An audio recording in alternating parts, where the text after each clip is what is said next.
Yay! He finally runs. It's only taken 3 days. I think it was Friday I ended the last video. Saturday and Sunday were very long days trying to get it working. It only really ran late Saturday night about 11:30, briefly, because it was too late that time of night to be running it. And then yesterday it was pretty much running all day, getting to the bottom of several issues, which I'll list now. Number one issue was that it was only running on 2 cylinders, and that turned out to be my fault. I hadn't tightened the rocket adjusting bolts nuts properly, and the inlet valve on numbers 1 and 3 had come loose, or the rocker on 1 and 3 had come loose, so it wasn't running on 1 and 3 at all. It was always constantly flooding the plugs, which was really confusing. I couldn't work out why, and I thought it was a wiring issue, but it wasn't. It was a mechanical issue. That compounded problem number 2, which was the rocker cover wasn't sealing properly.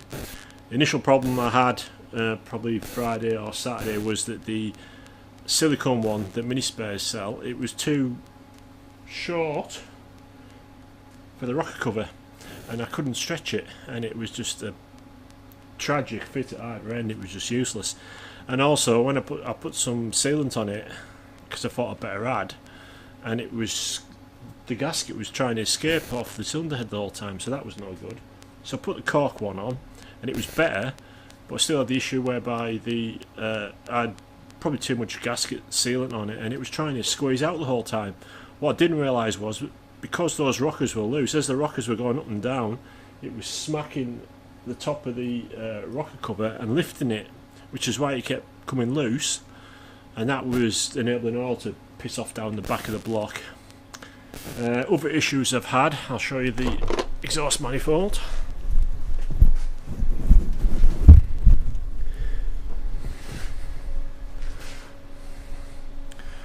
Right, so I've always had issues with the exhaust manifold not sealing very well, and if you can see in the back of there, it was blown like an absolute git. So it was blown out of here really badly. That was where the face of the manifold wasn't very straight, and I'd already filed it to make it better, but it was still blown there. And it was blown in about cylinder number 2 as well. It was blown out the top of there. So I was able to take all the engine steadies off, undo the exhaust down the bottom off the steady bracket, and then pull the engine forward a little bit, and then put a load of this heat-mate sealant round the gasket, and it hasn't blown this time, so that's a good start. I also had a water leak, which I haven't really worked out where it's come from yet. I think it came from just in there, from what I can tell, but it hasn't reappeared, so whether it's just something that's sealed itself somehow, I'm not really sure. What else? I had issues with my plug leads. I thought the plug leads weren't very good, but it was related more to this issue with the rockers, and that's really been about it, apart from getting the fuel in right.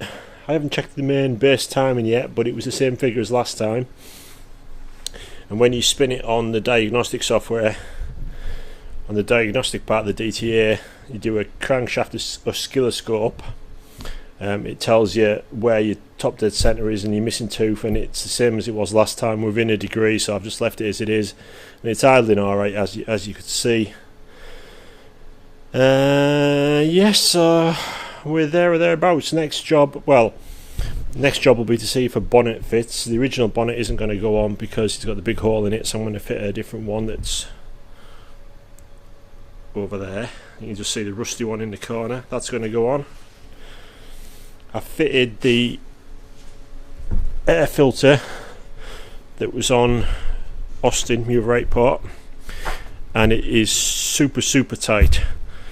That connection there, I can get that one to go on.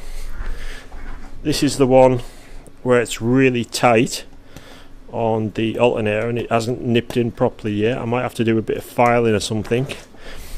And then the other one under here doesn't seem to want to line up properly yet, so I might have to do a bit of tweaking. I might have to put that one on first before I do these end ones. I'm not entirely sure, but it's up under there and I can't really get it. It's not so bad on the other car where the engine's sitting further back, but on this one we'd moved the engine forward to get everything else to fit on the alloy remotes, and for whatever reason it's just really tight on the front here. There's definitely no way I can use a deeper air filter, so that's going to be a problem, because the only place I can get this shallow one seems to be from mini spares. The standard ones you can get in this shape and format, you can get them in 65mm, which is absolutely perfect for the other one. Plenty of room, but on this one it's going to be really tight. I don't think there's enough room to have an extra deep one in here. Yeah, so that might provide a problem. They're going to have to start selling them as consumables, because this one on the inside where the fuel spat out with the throttle bodies once or twice, you can see it's started to degrade the foam. So that's going to be something to look at. I might have to suggest to Mini Spare that they start selling them easily as a consumable. They're not going to sell a vast amount, but if they had one or two more to each order, I don't see the big issue. Or they could just let me order one from ITG straight off if they could give me an order code, but don't try and get one from Merlin, because they don't reply. Right, so we're looking good, I think. It's running. I need to see about booking an MOT. I got the final instructions today for the Monte Carlo Heritage Run up in Paisley. So I've just got to get a bonnet sorted. See if Des can paint me one really quickly. I don't know, even if it's just blooming matte black or something, as long as it fits. I'll have to work on it to make sure get it fitted to the pins and all that sort of stuff next. So bonnet, MOT next Saturday, tax, road tuning, and the rolling road would be good, but that's going to be asking a bit much. If anybody's looking to buy a rolling road, I'll put a link in the description for one. JDM are now making them and selling them themselves. It looks really good and it'd be perfect for me, and I could afford it, but I haven't got anywhere for it. It's times like this when you wish you had your own rolling road, but yeah. And a huge garage as well would be really nice. Huge garage, rolling road, 2-post lift. Well, I've got the lift, but I haven't got those things, so I've just got to make do as best I can. Yeah, so that's it. If you like these videos, as per usual, thumbs up would be appreciated. YouTube likes that. Any comments you've got, fire away, and subscribe as well. YouTube's changed the rules now. I was going to be ripe for monetization, but they've changed the ballpark way out of my reach.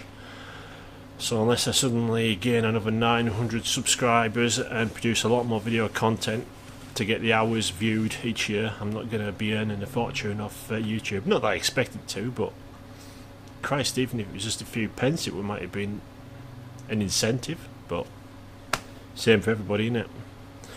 Yeah, so that's it. I'll see you next time, which will be, I'll probably do a video for the MOT on MOT days, because I'm going to have to do some tuning as I'm driving to that.